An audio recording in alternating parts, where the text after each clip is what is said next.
pour votre choix initial de déposer plainte. Vous avez demandé dans votre introduction, vous avez dit que peut-on faire? C'est l'état de droit.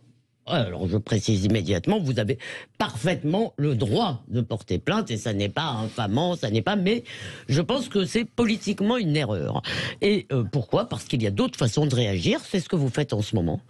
Vous avez publié d'ailleurs, je crois, plusieurs tribunes dans ces jours-là. C'est une réaction qui me semble beaucoup plus adaptée au débat intellectuel. Et pourquoi? Parce qu'il me semble qu'il faudrait, dans le fond, convaincre le plus grand nombre possible de nos compatriotes musulmans que oui, en France, on peut être offensé par les propos des autres, par les pensées des autres, par leur vision des choses, et que on répond.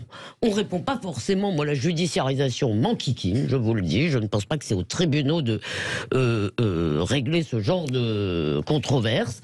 En revanche, nous sommes le pays des Lumières, nous sommes le pays du combat, de la controverse civilisée. Donc, est-ce que vous ne croyez pas qu'il faut dire aux musulmans, bah oui, c'est la douleur de la liberté, comme dit Alain Finkielkraut, et que attaquer, dans le fond, le plus grand écrivain français vivant, enfin ce que je considère comme le plus grand écrivain français, c'est tout de même... Le plus lu dans le monde, en tout cas. Je pense que c'est un grand écrivain. Oui, c'est un grand écrivain. Ça n'engage que moi, mais je pense que c'est un grand écrivain.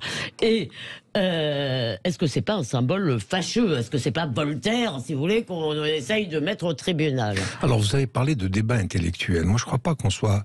Bien évidemment, il y a le débat intellectuel, mais elle reste. Il y a une communauté aujourd'hui qui, depuis un certain nombre d'années, fait l'objet d'injures, de critiques, d'essentialisation en permanence.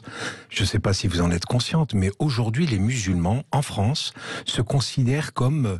aujourd'hui, la cause de tout. Quand il pleut, c'est à cause des musulmans. Imaginez lorsque il y avait, du fait de la guerre en Ukraine, un certain nombre d'incidences, il n'y avait pas d'huile, c'est à cause des musulmans, etc., etc. Je crois qu'à un moment donné, ah si. J'ai pas entendu ça.